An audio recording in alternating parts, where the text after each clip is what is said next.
20:09, buonasera e ben ritrovati ancora una volta. Questa è la terza e ultima parte dell'edizione straordinaria che abbiamo iniziato questa mattina, come peraltro ogni giorno. Allora, oggi è una giornata importante perché il Premier Conte pare abbia deciso di anticipare il suo discorso, quindi c'è una grande accelerata per quanto riguarda il nuovo DPCM. Avrebbe dovuto parlare domani, così almeno aveva detto il sottosegretario Achille Variati. Invece alle 20:20, quindi davvero tra 10 minuti, sono attese le sue parole. Quindi ovviamente noi le trasmetteremo in diretta collegandoci sulla sua pagina Facebook. Vi dico che cosa succederà domani.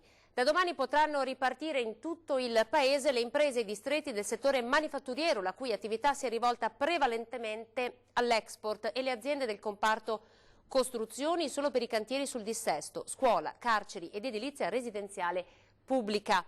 Lo potranno fare solo se in condizioni di rispettare i protocolli sulla sicurezza nei luoghi di lavoro. Ne ha dato notizia la Regione Emilia-Romagna dopo la cabina di regia alla quale ha partecipato il Presidente Stefano Bonaccini. Questo succede in Emilia-Romagna. Noi sappiamo qual è l'ordinanza del governatore Zaia, che anche lui insomma in qualche modo ha cercato di dare un po' di respiro, un po' di aria ai polmoni a molte imprese del territorio, aprendo a determinate categorie. Che cosa succederà a partire dal 4 maggio lo scopriremo soltanto tra una decina di minuti, ma intanto io vorrei capire qual è attualmente la situazione delle attività commerciali nel Trevigiano, e per farlo ci colleghiamo subito con l'assessore alle attività produttive del Comune di Treviso, Cristian Schiavone. Buonasera Assessore.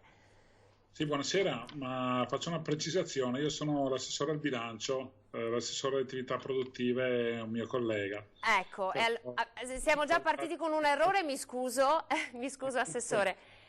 Allora, come assessore al bilancio facciamo una fotografia di qual è la situazione in questo momento delle attività e comunque la situazione economica per quanto riguarda la città, alla luce delle prime parziali aperture su Treviso. Beh, allora, rivesto la doppia carica qui da voi anche come professione, perché io sono un commercialista. Certo. E di conseguenza sono a contatto quotidiano con centinaia di attività. Allora, cosa è successo? C'è trepidazione nel attendere quello che potrà essere una normalità dovuta da giorni, ore e soprattutto metodologia di lavoro, perché oggi è quantomeno imperante la domanda di chiarezza, la chiarezza di come poter aprire, cosa poter fare, come poter accogliere i clienti, e qua dopo si apre il ventaglio delle varie attività. Le più distanziate in questo mese di maggio, con molte incognite, sono le attività della ristorazione e dei bar e ristoranti che ancora non hanno ben chiaro come potranno aprire, modalità di accesso alla clientela nei propri locali, somministrazione e tutte quelle norme igieniche previste, che stiamo adottando tuttora e previste dai vari decreti. Non è una soluzione semplice quella che ci vede questo maggio. Non dico semplice perché per l'ennesima volta non c'è chiarezza, per l'ennesima volta non ci danno la possibilità di mettere in piedi una ripresa con delle scadenze chiare, certe e concrete. Stiamo vivendo sempre alla giornata. Il governatore Luca Zaia, ormai diciamo qualche ora fa, insomma, anche se era ieri l'altro, ha avuto una grande sterzata di coraggio, a mio avviso, andando incontro alle esigenze di tutti. Sì. Quando io parlo di tutti non parlo solo delle attività, ma anche della gente che necessita un po' di respiro nell'uscire di casa, approvvigionamenti che non siano sempre solo il supermercato, anche perché insomma dopo 2 mesi siamo tutti ormai consapevoli di come affrontare questo virus, questa pandemia, questa infezione, quindi siamo tutti accorti. Io girando per la città vedo la gente i cittadini li vedo ben predisposti a tutte le misure. Vedo molta disciplina dovuta anche a un mesetto di controlli ben fatti e di appelli del nostro sindaco Mario Conte, che hanno prodotto misure efficaci, si vedono anche al mercato aperto pochi giorni fa. Senta, diciamo tutto quello che un comune poteva fare lo ha fatto, nello specifico lei ha fermato, posticipato il pagamento di parecchie imposte come quella di occupazione del suolo pubblico, ad esempio per favorire i plateatici, piuttosto che la tassa di soggiorno, cioè tutto quello che voi avevate facoltà di fare lo avete fatto. C'è ancora qualche margine? Ma allora io faccio un plauso a tutto il comune, in primis al sindaco, al vice sindaco, nonché assessore alle attività produttive Andrea De Checchi. Tutto quello che si poteva fare è stato preventivato ed è in essere un insieme di cose, un insieme di aiuti che stanno già iniziando e arriveranno nel proseguo. Mi soffermo invece sulla mancanza di chiarezza e di aiuti che non arrivano da Roma. Lo Stato in questo momento sta lasciando, permettetemi la battuta, i propri figli in un limbo che non dà garanzia di nessun tipo. Mi permetto di dire che fantomatici aiuti non sono arrivati. Passatemi la parola, un contentino di 600 euro non è sicuramente un aiuto alle attività commerciali, artigianali. I professionisti, molti hanno avuto l'aiuto dalle proprie casse, altri no, in base al reddito, ma quello che manca è un'azione mirata e concreta a far riaprire le attività. Le attività oggi hanno bisogno di essere accompagnate in un percorso che durerà tutto il 2020. Io non posso sentire che le tasse sono state spostate al 30 di settembre. Io ricordo che il mio lavoro è quello di fare il commercialista, oltre che l'assessore. Fra 2 mesi, 3 mesi, non so ancora le scadenze ufficiali, dovremo fare le dichiarazioni. Quindi io mi chiedo, ma un commerciante, un artigiano, una partita IVA in generale, cosa si troverà ad avere? Si troverà ad avere le tasse del 2019 più tutto ciò che è rimasto indietro. Poi questa forma di finanziamento, a me nessuno ha regalato niente, attenzione, qui si sta parlando di un prestito che sempre in 2-6 anni deve essere ridato alle banche. Quindi lo sforzo dov'è? Lo sforzo nel garantire che cosa? Ci voleva un'altra marcia. Capraro un'ora fa qui, insomma, sui nostri schermi ha detto: qui ci vuole lo stato di crisi, Presidente Asco me lo ricordo, qui ci vuole lo stato di crisi, dal governo per ora abbiamo ricevuto solo parole ma pochi fatti. Mi sembra che sposi molto la sua linea. Mi accodo, non avendolo sentito, ma mi accodo. Una cosa che tranquillamente il governo poteva fare era ma non neanche tanto un semestre, un anno bianco, ma viva Dio, adesso ci affrontiamo a preparare dichiarazioni. Allora, lo Stato doveva avere il coraggio di dire: benissimo, quello che mi devi me lo devi in 4-5 anni, tanto quanto io ti faccio un prestito. Non possono chiedermi i soldi dopo 3 mesi di inattività, ma le imprese stanno subendo costi allucinanti, bollette, affitti, molte attività non hanno potuto godere delle casse in deroga o dei CIG. Attenzione, sono attività che stanno pagando ancora gli stipendi e sono chiuse, ok? Mancati introiti per 3 mesi e poi la riapertura sarà come prima. Io non ho la sfera magica. Come commenta questa strategia? Come commenta, Assessore, questa strategia del governo? Cioè la commenta come una forma di miopia oppure insomma forse non ha gli strumenti per garantire questo? Mi passi la battuta, io la vedo campagna elettorale gestita da Rocco Casalino, che è ancora il Spink Doctor di Giuseppe Conte. Io non mi permetto mai di criticare e giudicare nessuno, perché sbaglio anch'io, sbaglia chiunque. Ma qui, oltre che a sbagliare, non si sta facendo nulla. Io penso che le associazioni di categorie siano state non ascoltate. Il comune, nella figura del sindaco, del vice sindaco, stanno parlando con le associazioni. Da parte nostra c'è tutta la comprensione, c'è tutto l'aiuto possibile, ma a livello nazionale bisogna che sia il governo a intervenire, devono ascoltare. Adesso mi viene da ridere, leggendo nei giornali dei giorni scorsi, questo gruppo di professionisti, scienziati, non lo so chi siano, da dove escono, ma mi pare che siano 400 persone che vengono prese a studiare la ripresa fase 2 e fase 3. No, no, di questo non ne vogliamo parlare, devono dare risposte semplici e concrete alle imprese.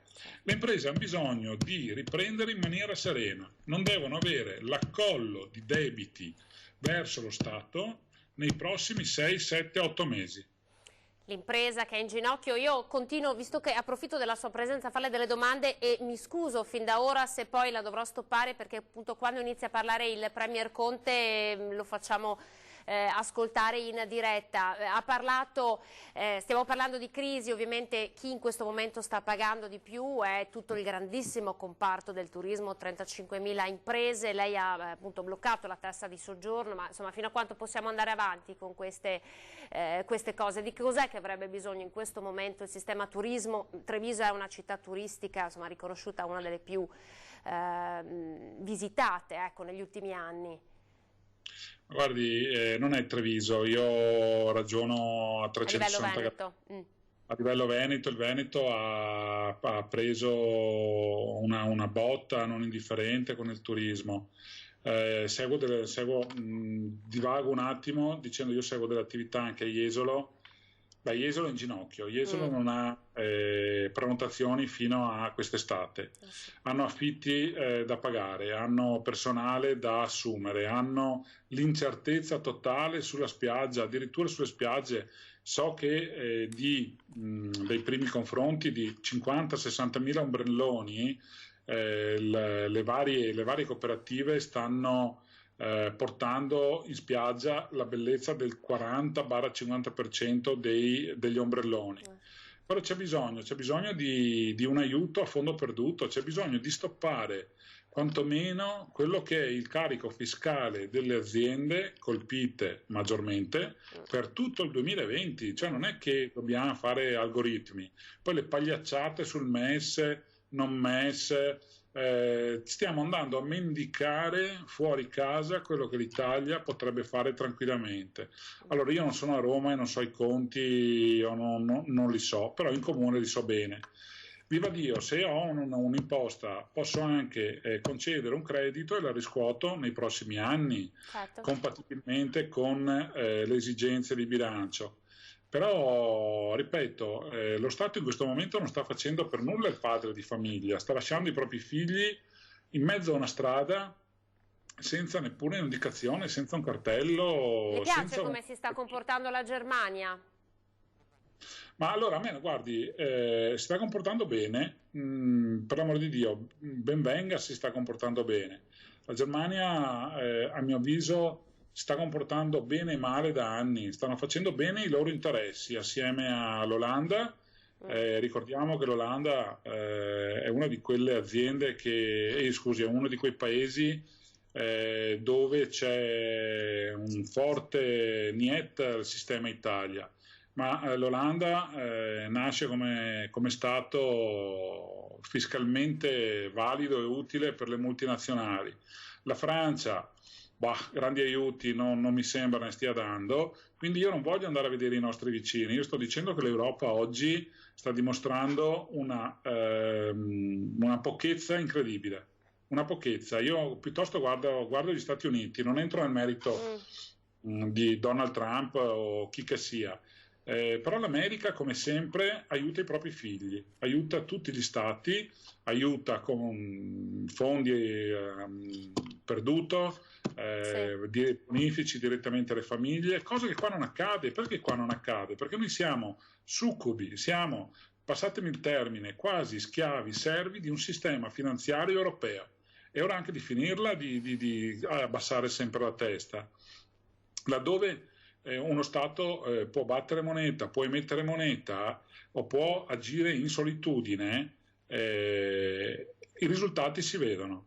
L'Europa manca di questo, l'Europa non sta ragionando come un continente, l'Europa sta ragionando come interessi di staterelli. Penso prima a me, poi a lui, gli presto questi in cambio di quello, no, ma non sono discorsi da fare in questo momento. Siamo partiti con una semplice influenza. Io ricordo quando virologi, ministri, addirittura politici andavano a far vedere che non c'era nessun pericolo, andavano a fare i pranzi, gli aperitivi, e oggi si stanno rimangiando tutto presso locali cinesi, no?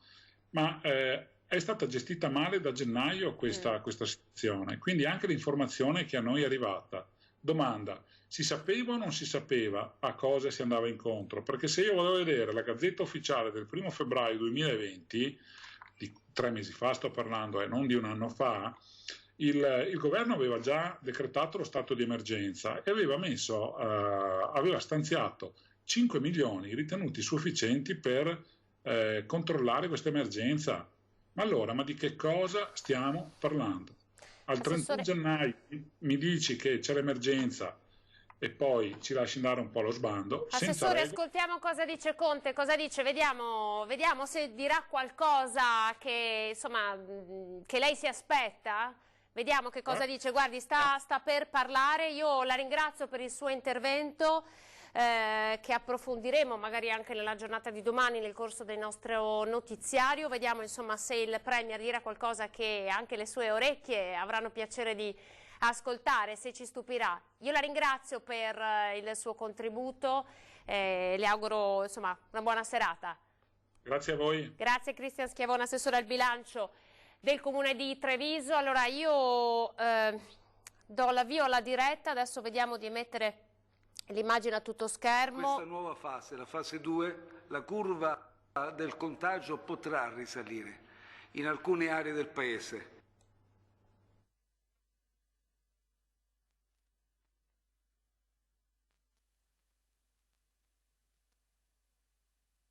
Dobbiamo dircelo chiaramente, questo rischio c'è e dobbiamo assumercelo, dobbiamo affrontarlo però con metodo e con rigore. Nella fase 2 quindi sarà ancora più importante mantenere le distanze di sicurezza. Sarà fondamentale il comportamento responsabile di ciascuno di noi. Se vuoi bene all'Italia devi evitare il rischio che il contagio si diffonda. Come lo puoi fare?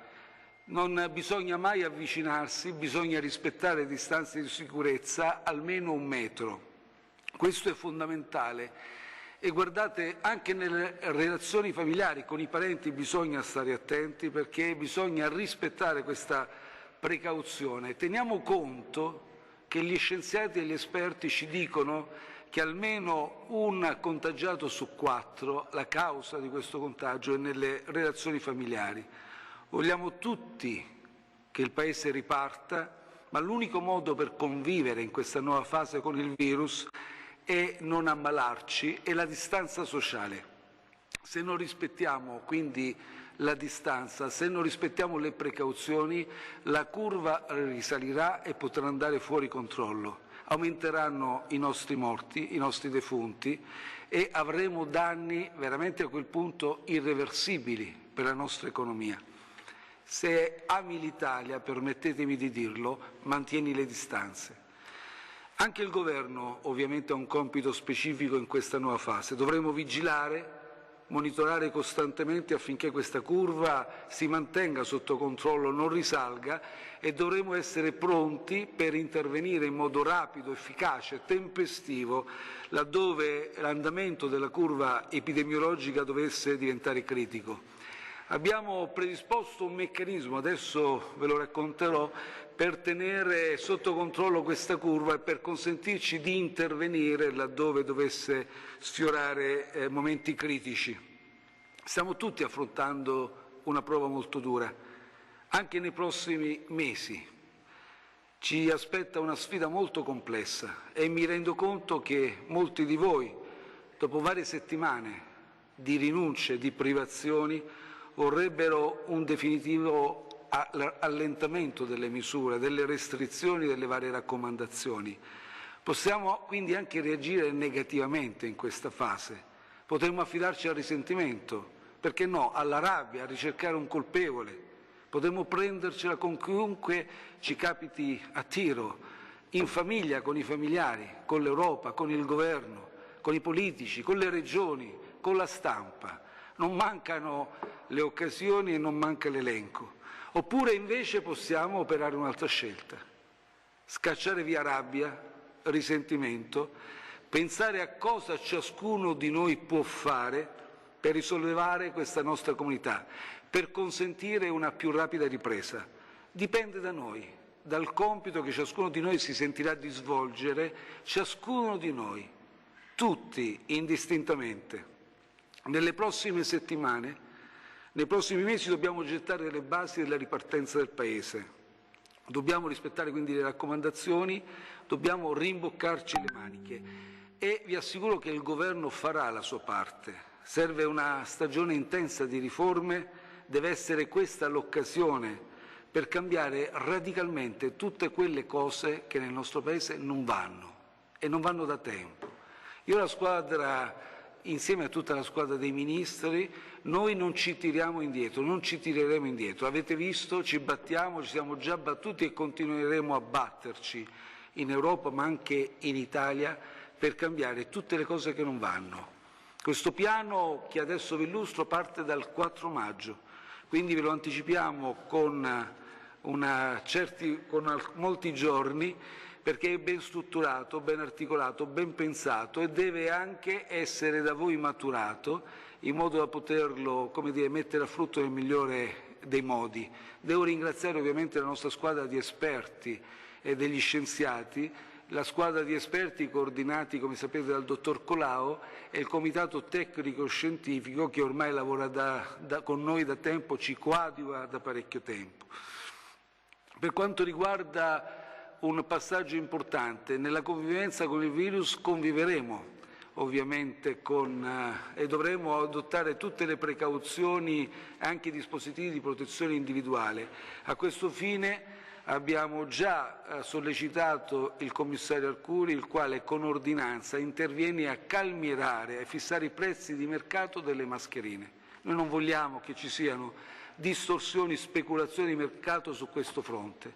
Quindi avremo un pezzo che è assolutamente giusto, equo, per remunerare le imprese che lavorano in questo settore dei loro costi di produzione e anche un piccolo margine di guadagno, ma non consentiremo altro. E in più vi dico c'è il forte impegno del Governo a eliminare completamente l'IVA con un prossimo provvedimento normativo, in modo che non ci sia neppur da pagare l'IVA. Il prezzo, l'ordinanza del commissario Arcuri dovrebbe essere intorno a 0,50 per le mascherine chirurgiche. Poi ancora avete ormai storia nota, all'ultimo Consiglio europeo abbiamo fatto un passo importante avanti che appariva impensabile se solo risaliamo a qualche settimana fa. Il Recovery Fund. In Europa è stato affermato un principio molto importante.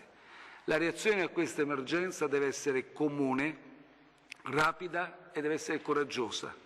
Il ventaglio delle varie iniziative che, devo dire la verità, le varie istituzioni europee hanno già assunto nelle settimane scorse, si è arricchito questo ventaglio. Questo Recovery Fund è uno strumento innovativo che offrirà ai Paesi più colpiti, e tra questi ovviamente purtroppo c'è l'Italia, di percorrere una strada più rapida per la ripresa nel segno della solidarietà. E questo è stato possibile grazie a un lavoro di squadra che abbiamo fatto con vari Paesi europei e alla convergenza, all'unanimità che si è creata in seno all'ultimo Consiglio europeo. È innegabile che se l'Italia non avesse però posto queste condizioni sin dall'inizio con forza, già nel corso dello scorso Consiglio europeo di marzo, non avremmo mai ottenuto questo risultato. È un risultato storico, fondamentale, un punto a nostro favore e dobbiamo essere tutti orgogliosi, perché i risultati, quando si conseguono e sono così importanti, questo è un lavoro di squadra.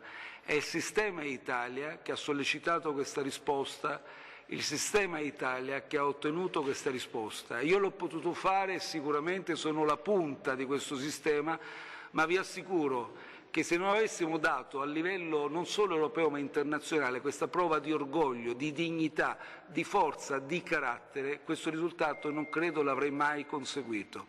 Ora sia chiaro, e lo voglio ripetere, abbiamo conseguito un importante passo avanti, adesso dobbiamo andare a traguardo, e il traguardo finale significa tradurre poi questo principio politico che è stato affermato, tradurre la volontà chiara politica di introdurre questo nuovo strumento, in confermarlo in termini di lavoro tecnico. È un lavoro che tecnicamente significherà riempire di consistenza economica questo strumento, bilanciarlo bene, evitare che attraverso questo strumento si crei più debito per i paesi, debito pubblico per i paesi già indebitati come l'Italia, e soprattutto offrirlo subito nella disponibilità dei paesi colpiti.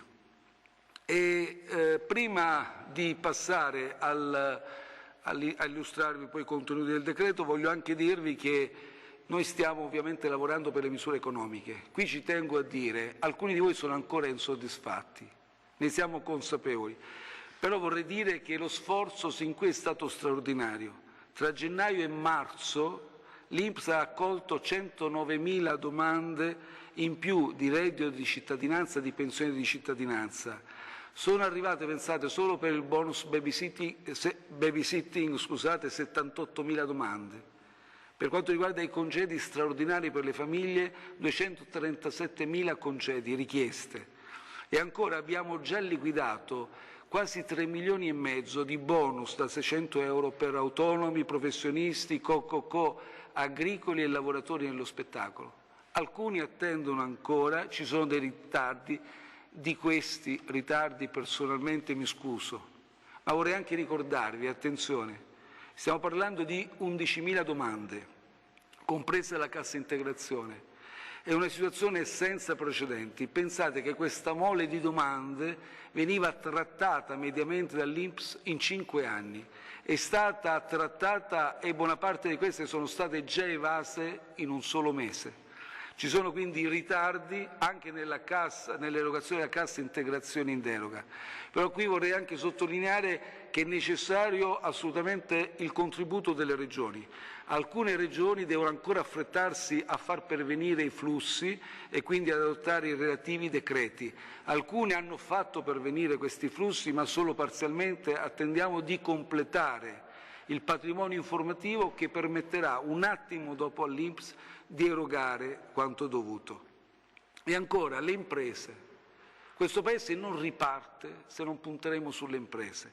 Sono allo studio e nei prossimi giorni saranno veramente momenti molto intensi per poter intervenire. Innanzitutto abbiamo col nuovo decreto, quello da 55 miliardi, abbiamo più fondi per gli autonomi, aiuti concreti a fasce, categorie sociali più fragili, penso alle colf badanti che erano rimaste fuori. Chi ha avuto già il bonus da 600 euro, stiamo sperimentando la possibilità di rinnovarglielo automaticamente senza richiesta, basterà un semplice clic e quindi potremo recuperare anche alcuni ritardi. Nel prossimo provvedimento poi avremo più aiuti alle imprese. Questo Governo pone una particolare attenzione. La nostra ripresa parte da un sostegno poderoso all'attività di impresa, perché il nostro obiettivo non è avere più sussidiati, ma più occupati. Ci saranno quindi finanziamenti anche a fondo perduto per le imprese con meno di 10 dipendenti, parliamo di oltre 1 milione di imprese, un sostegno diretto alle varie imprese con contributi vari per affitti commerciali, taglio al costo delle bollette. Poi non dimentichiamo anche settori particolarmente colpiti, penso al turismo. Stiamo parlando di un settore che non riuscirà certo a recuperare, a rimediare ai danni e ai pregiudizi che sta subendo. Non li lasceremo gli operatori da soli. È un settore che produce dal 13 anche al 15% del PIL, se parliamo di tutto l'indotto, e sicuramente avrà bisogno di una robusta iniezione di fiducia e di sostegno economico da parte del Governo. Dobbiamo lavorare in questa direzione, c'è tanto da fare e oltre al decreto che stiamo preparando per le misure economiche stiamo preparando anche un parallelo decreto che io dico sblocca Paese. Qui non è più sufficiente sbloccare i singoli cantieri, dobbiamo sbloccare questo Paese.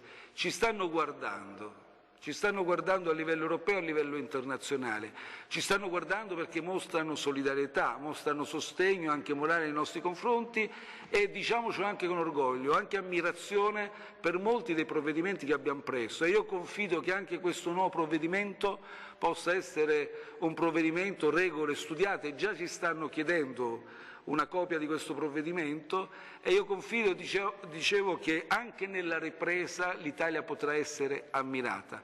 Dobbiamo approfittare anche dei finanziamenti che arriveranno per far correre il Paese. Ma veniamo al provvedimento, al nuovo DPCM. Le misure entreranno per lo più in vigore dal 4 maggio. Cosa succederà dal 4 maggio per le 2 settimane successive, quindi fino al 18 maggio? Avremo una conferma generalizzata per quanto riguarda le misure di distanziamento, gli spostamenti. Quindi rimarranno per quanto riguarda gli spostamenti all'interno della Regione le motivazioni, comprovate esigenze lavorative, situazioni di necessità, motivi di salute. All'interno della Regione sono questi gli spostamenti. Soltanto aggiungiamo anche la possibilità di spostamenti mirati per far visita a congiunti. Siamo consapevoli che molte famiglie sono state separate, molti nuclei familiari, genitori con figli, figli e nipoti con nonni. Vogliamo quindi consentire loro delle visite, ma attenzione, saranno visite mirate fatte nel rispetto delle distanze, con l'adozione delle mascherine e quindi con divieto di assembramento. Non stiamo dicendo che sono d'ora in poi consentiti dal 4 maggio party privati, familiari, ritrovi di famiglia. Ancora, all'interno delle regioni sono consentiti gli spostamenti così come sono adesso. Quindi è fatto divieto a tutte le persone di trasferirsi o spostarsi con mezzi di trasporto pubblici o privati in una regione diversa, dicevo, rispetto a quelle in cui attualmente si trovano. Tra regioni è consentito solo un trasferimento per esigenze lavorative, per assoluta urgenza o motivi di salute. Consentiamo poi il rientro presso il proprio domicilio, abitazione o residenza. Ancora, introduciamo una regola più stringente per coloro che presentano una sintomatologia da infezione respiratoria e febbre maggiore di 37 gradi e mezzo. A questo punto non è più raccomandato, devono rimanere presso il proprio domicilio, limitare al massimo i contatti sociali, avvertire il proprio medico curante. Ancora, i divieti di assembramenti rimarranno, luoghi pubblici ma anche privati. Non consentiamo party privati a giovani, a persone adulte. Il sindaco può anche disporre la temporanea chiusura di specifiche aree in cui non sia possibile assicurare altrimenti il rispetto di questi vincoli. Consentiamo l'accesso a parchi, a ville e a giardini pubblici, ma condizionato al rigoroso rispetto delle distanze e al fatto che siano adottate misure per contingentare gli ingressi. Anche qui i sindaci potranno disporre la chiusura di queste aree laddove non ci sia possibilità di assicurare questi controlli in rispetto di queste prescrizioni. Ancora, per quanto riguarda cosa cambia l'attività sportiva e motoria, sin qui era possibile svolgere un'attività motoria, anche sportiva, nei pressi e nelle immediate vicinanze della propria abitazione, invece adesso ci si potrà allontanare anche, ma attenzione, se attività sportiva, che è quella più dinamica, rispettando la distanza di almeno 2 metri dall'uno all'altro, mentre invece se semplice attività motoria basterà 1 metro. Anche un ulteriore passaggio per quanto riguarda le attività sportive, proprio per consentire una graduale ripresa delle attività sportive nel rispetto anche delle esigenze di tutelare prioritariamente la salute, saranno consentite dal 4 maggio le sessioni di allenamento degli atleti, professionisti e non professionisti ma riconosciuti di interesse nazionale dal CONI e dalle rispettive federazioni. Però attenzione, saranno sempre consentiti, questi allenamenti saranno consentiti nel rispetto delle norme di distanziamento sociale e senza alcun assembramento, a porte chiuse, per gli atleti di discipline sportive individuali. Adesso vi dico invece per gli atleti che praticano discipline collettive. Per quanto riguarda le cerimonie funebri, c'è stata una fitta interlocuzione, serrata interlocuzione del Comitato Tecnico Scientifico, che è apparso molto rigido su questo fronte. C'è stata però un'apertura per quanto riguarda le cerimonie funebri. E qui devo aprire una parentesi. Credo abbia addolorato tutti, non solo me, il fatto di aver assistito a tanti decessi in questo periodo senza neppure la possibilità di un ultimo gesto di raccoglimento, di una preghiera nell'occasione di una cerimonia funebre.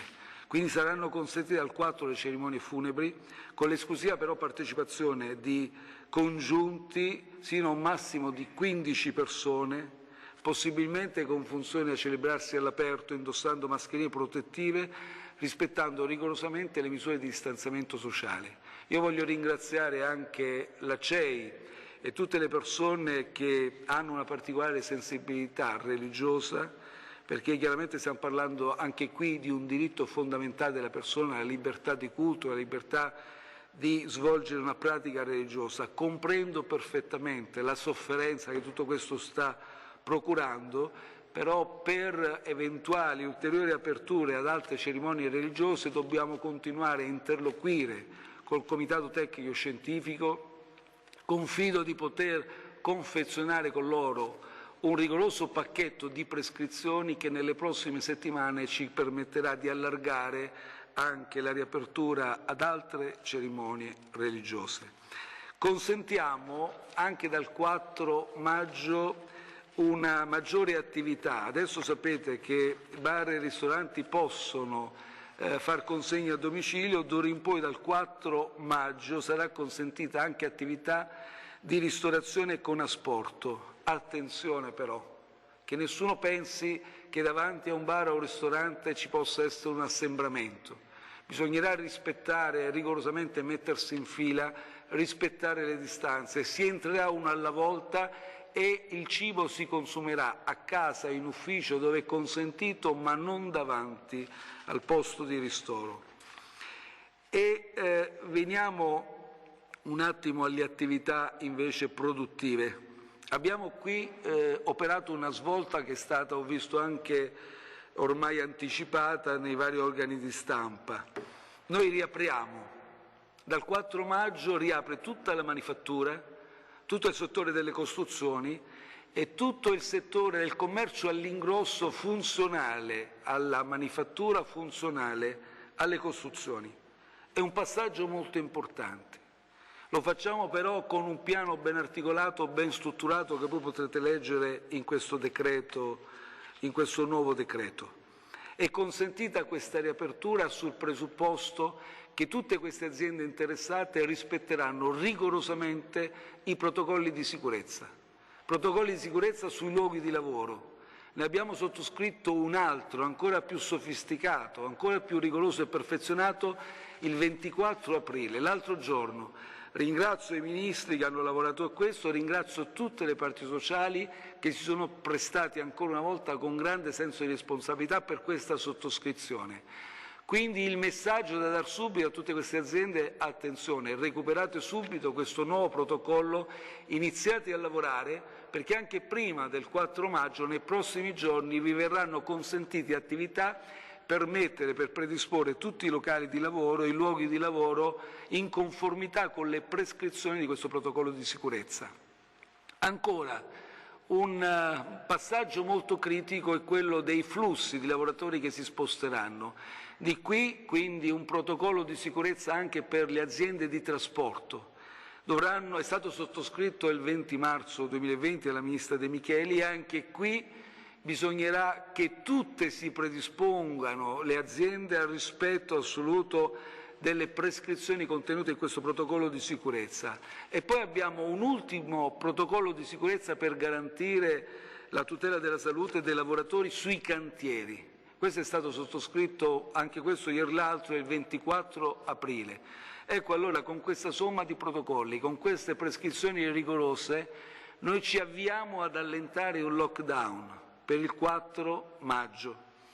Attenzione però, attenzione perché noi vogliamo tenere la situazione sotto controllo, quindi abbiamo predisposto un meccanismo molto elaborato in cui le regioni con le quali la collaborazione dovrà essere ancora più integrata, se mi permettete, rispetto al passato, dovranno costantemente, con cadenza giornaliera, informarci sull'andamento della curva epidemiologica nei propri territori e anche sulle situazioni di adeguatezza del sistema sanitario regionale. Avendo tutti questi dati, pervenendo tutti questi dati al Ministero della Salute, all'Istituto Superiore di Sanità, al Comitato Tecnico Scientifico, costoro saranno nella condizione di poter elaborare le situazioni critiche. A 3 giorni dall'adozione di questo decreto, il Ministro della Salute indicherà quelle che sono delle soglie sentinella, vale a dire sulla base di questi parametri e del lavoro egregio che ha fatto il Comitato Tecnico Scientifico, noi avremo la possibilità di intervenire quando vedremo delle situazioni critiche circoscritte territorialmente e di chiudere il rubinetto. Noi non ci possiamo permettere una curva del contagio, un andamento che ci sfugga di mano, vada fuori controllo. È per questo che con questo sistema ci assumiamo il rischio della riapertura, ma ovviamente con tutte le precauzioni del caso. Direi che da questo punto di vista ho dato i dettagli più importanti, più rilevanti delle nuove prescrizioni. Mi permetto solo di anticipare che abbiamo già un indirizzo chiaro del Governo, e cioè vogliamo anticipare un poco alcuni dettagli del piano che abbiamo messo a punto e che continueremo a mettere a punto nei prossimi giorni. Il 18 maggio abbiamo in programma una riapertura anche del commercio al dettaglio, quello che è servente e accessorio rispetto alle attività manifatturiere che riapriamo il 4 maggio e alle costruzioni. Quindi attenzione, da subito il 4 maggio partirà il commercio all'ingrosso, ma è evidente che uno sfogo commerciale sarà necessario, lo abbiamo previsto per il 18 maggio, per il commercio al dettaglio. Ancora abbiamo in animo di riaprire con tutte le dovute precauzioni e cautele, sempre il 18 maggio, musei, mostre, biblioteche, e anche parlavo degli allenamenti a squadre in campo sportivo. E poi il 18 giugno vi anticipiamo e la data, il 1° giugno. Il 1° giugno è la data per cui vorremmo poi riaprire più ampiamente le attività dei bar, delle ristorazioni, per parrucchieri, centri estetici, barbieri e centri di massaggio, quindi quelle attività di cura della persona. Ovviamente è un programma, come vedete, differito a tappe, perché alcune attività, immaginate quelle di cura della persona, richiedono un contatto più stretto con le persone, quindi ci prendiamo anche qualche giorno ancora per adottare tutta una serie di cautele che comunicheremo per tempo, in modo che tutti gli interessati potranno predisporsi per poter mettersi nella condizione, alla data già programmata, di poter intervenire. E vi assicuro che faremo il possibile nei prossimi giorni anche per intervenire per tutta una serie di altre attività che non vi sto a indicare dettagliatamente, ma pensiamo anche alle attività che si svolgono negli stabilimenti balneari, in modo da consentire una programmazione ben strutturata, ben articolata e quindi molto più cauta della stagione, anche in quest'ultimo caso balneare. Credo di aver detto tutto, darei adesso il via alle domande. Vedo prenotato Michele Esposito dell'ANSA. Eccoci qua, allora lasciamo da parte un attimo le domande, perché vorrei dare immediatamente la linea all'assessore regionale al turismo Federico Caner, che insomma stava ovviamente ascoltando in diretta anche lui il Premier Conte, e di fatto nessuna parola per il turismo è stata pronunciata per cui adesso faccio subito partire la chiamata via Skype, dovremmo averlo direttamente. Non avete sentito il prezzo fissato per le mascherine a 0,50 in modo da evitare le speculazioni, e poi forse la parte, quella più pesante, no? È quella che riguarda la data del 1° giugno, quando in realtà dovrebbero poter aprire ristoranti, ma anche insomma, servizi come quello dei parrucchieri, degli estetisti, quindi manca ancora davvero molto tempo. Eccolo qui, ce l'abbiamo, era pronto già da un po' l'assessore Federico Caner, vediamo dalla regia, riusciamo a sentirlo? E siamo finalmente arrivati in questo... La sentiamo, sì. Adesso con tutte le buonasera. Forse lei deve abbassare il volume della televisione, ce l'ha... parlare e sperare ecco qua. una fase 3. Perché vogliamo sentire solo lei. Allora, sì, allora è arrabbiato un po', Assessore, perché insomma non è stata pronunciata la parola turismo, almeno nei primi 15 minuti del discorso. Sì, sono molto arrabbiato e devo dire che un po' me lo aspettavo, perché ha pronunciato all'inizio, mi ha fatto ben sperare citando il turismo come una delle fonti più importanti della produzione del nostro PIL. Ha detto esattamente una delle industrie più importanti, il 13-15% del PIL nazionale. Poi nel momento in cui ho sentito l'elenco delle varie riaperture, ho sentito costruzioni, manifattura, ho sentito il 1° giugno, tra l'altro secondo me molto ma molto tardi, bar, ristoranti, parrucchieri, centri estetici, non ho sentito una parola sul turismo. Ora, noi siamo qui che stiamo attendendo per esempio protocolli nazionali per dare il via libera per esempio ai nostri alberghi, a tutto il mondo dell'extra alberghiero, alle nostre spiagge, alle terme, al lago, insomma a tutte le nostre strutture ricettive di poter partire, e non abbiamo sentito una parola.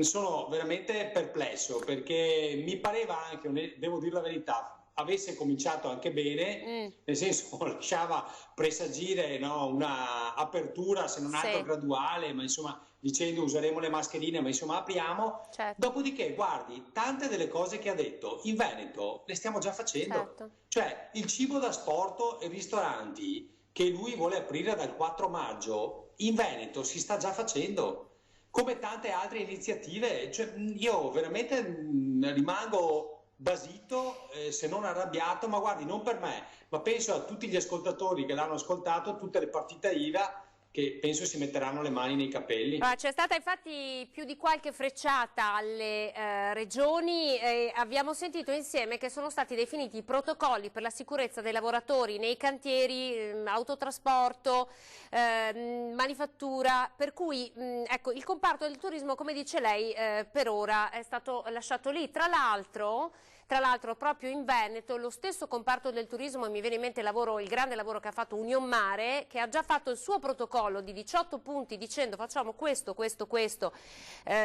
sanificando, rispettando tutte le misure di sicurezza. Noi siamo pronti, però qui visto che sono state date le date fino al 1° giugno, potrebbe non esserci speranza, insomma, almeno ancora per un mese. Guardi, da quello che ho capito io, siccome ha parlato di date fino al 1° giugno e non ha parlato di tutte le cose che ha detto e esplicitato lei fino ad ora, tra cui appunto le spiagge, l'apertura, a questo punto mi viene da pensare che per tutto il mese di maggio sia tutto chiuso, ma se è così io credo sia il caso, adesso ne parlerò ovviamente col Presidente Zaia perché ho ascoltato anch'io in diretta pochi minuti fa come voi. Ne parlerò con il Presidente Zaia per capire se ci sono dei margini di forzatura, perché io vorrei quantomeno sapere le date, perché abbiamo bisogno di organizzarci. Cioè un hotel non è che lo apri dalla mattina alla sera, una spiaggia non la apri dalla mattina alla sera, hai bisogno di sapere, pensiamo al personale da dover prendere, no? E accaparrarsi, mettere in regola, far lavorare. Cioè tu non è che glielo puoi dire alla sera per la mattina.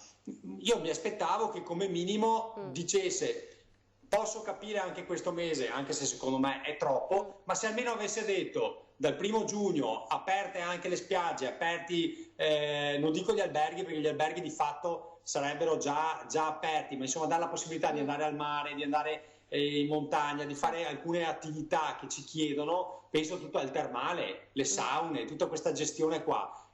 cioè noi abbiamo bisogno di indicazioni, altrimenti ce le faremo noi come le stiamo già facendo di fatto. Anche direi per gli stessi utenti che devono sapere di poter o meno fare delle prenotazioni, visto e considerato che ormai è chiaro che questa estate verrà vissuta attraverso delle prenotazioni online, perché non potrà esserci troppa gente che frequenta una spiaggia piuttosto che una località di montagna, quindi anche le persone devono sapere di potersi organizzare.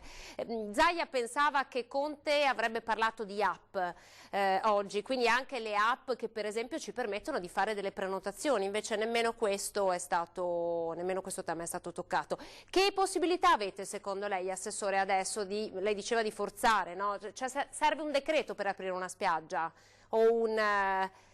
Ma più che altro servono le indicazioni se si può andare al mare, cioè questo non ce l'hanno ancora detto. Allora, io diciamo, dagli studi, dalle ricerche che abbiamo fatto noi, sentendo anche alcuni studiosi, secondo noi non ci sono problemi per poter andare in spiaggia o andare al mare, però è ovvio che un'autorità sanitaria ce lo deve dire questo, se lo stanno aspettando tutti i balneari, perché altrimenti non si sa se la spiaggia può essere aperta al pubblico, perché le dicevo, mentre l'albergo di fatto non è stato chiuso, quindi ciò che necessita nell'albergo è avere il protocollo di sicurezza, che tra l'altro stiamo aspettando anche quello, certo, per non avere la responsabilità sia nei confronti dei turisti ma anche delle persone che ci lavorano dentro. Ma per quanto riguarda per esempio appunto il mare, non sappiamo se è fruibile, come dice lei, se la gente non sa questo, il problema è che l'albergatore deve capire, prima di aprire l'albergatore fa due conti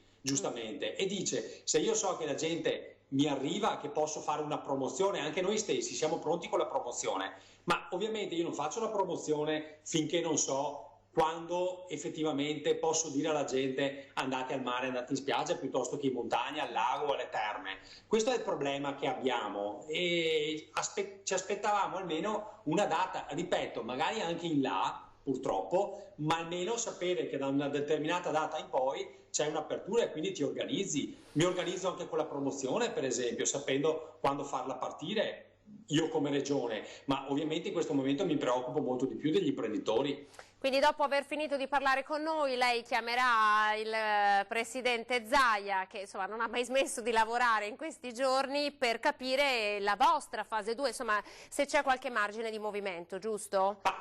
Sì, io ho visto che il Presidente ha sempre cercato, pur rispettando il DPCM, perché ricordiamo che le misure del Presidente non sono mai andate in contrasto con il DPCM.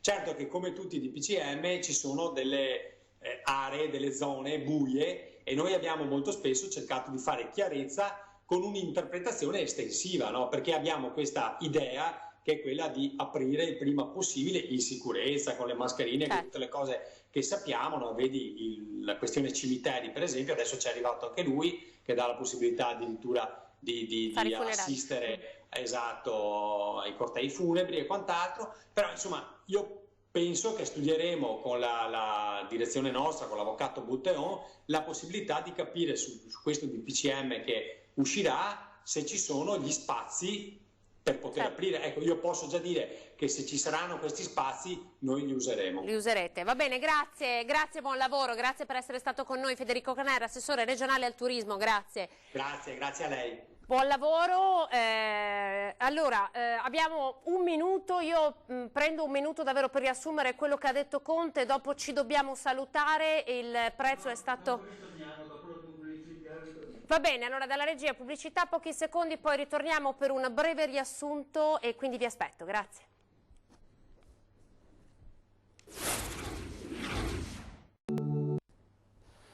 Eccoci, ben ritrovati, abbiamo pochi minuti a nostra disposizione, ma quanto basta per riassumere il nuovo DPCM, quindi che cosa cambierà a partire dal 4 di maggio. Il Premier Conte ha insistito sul blocco del prezzo delle mascherine che dovranno costare fino a 0,50 centesimi, e poi ha insistito anche sulle misure del Recovery Fund e il piano da 55 miliardi per poter garantire un poderoso, così l'ha definito, aiuto alle imprese. Ma nel concreto che cosa cambia dal 4 di maggio? Allora saranno consentiti gli spostamenti tra i comuni, servirà comunque l'autocertificazione e sarà consentito anche il poter ritornare a casa, quindi raggiungere la propria residenza. Non saranno invece consentiti gli spostamenti tra regioni se non per esigenze lavorative oppure esigenze di assoluta urgenza. Per quanto riguarda lo sport all'aperto sarà consentito non soltanto nei pressi della propria abitazione e sarà necessario mantenere la distanza di sicurezza non più di 2 metri ma di 1 metro tra le persone. Vale sempre il principio di evitare gli assembramenti. Poi sono consentiti i funerali, quindi non ci potranno essere celebrazioni come le messe, ma le celebrazioni di funerali sì, a patto che siano all'aperto e con un massimo di 15 persone. Sia l'allenamento sportivo individuale ma a porte chiuse, e poi molto importante le date per quanto riguarda le riaperture. Il 4 di maggio riaprono le imprese legate al manifatturiero, alle costruzioni e al commercio all'ingrosso funzionale a manifatturiero e a costruzioni. Poi è stato definito un protocollo particolare per la sicurezza per le imprese di autotrasporto e per i lavori nei cantieri. Sono state definite delle soglie sentinella per verificare le situazioni critiche, che quindi imporranno eventualmente la ridefinizione di nuove zone di contenimento in insomma, diverse parti del Paese, appunto se si verificheranno delle situazioni di criticità. Bar e ristoranti, concesso soltanto l'apertura per asporto. Le aperture vere e proprie di bar e ristoranti sono state fissate nella data del 1° di giugno in concomitanza con l'apertura anche di nuovi servizi come i parrucchieri e gli estetisti, quindi non prima del 1° di giugno. Invece il 18 maggio potrà riaprire il commercio al dettaglio, ovviamente sottointeso sempre potendo rispettare le distanze di sicurezza con tutti i dispositivi di protezione del caso. Ancora il 18 di maggio potranno riaprire mostre, musei e allenamenti di squadre, quindi allenamenti insomma collettivi. Invece il 4 di maggio potranno riaprire anche i parchi pubblici, sempre nel rispetto della sicurezza. Dunque avete sentito, queste sono le date: 4 maggio, 18 maggio e 1° giugno. 1° giugno è stato fissato la riapertura dei bar e ristoranti e di parrucchieri ed estetisti. Questo è il nuovo DPCM, avremo tempo ovviamente domani di commentarlo insieme nel corso della nostra edizione straordinaria che torna a partire dalle 11:30 e dei nostri notiziari della sera. Io intanto vi ringrazio per essere stati in nostra compagnia e vi auguro una buona serata. Arrivederci.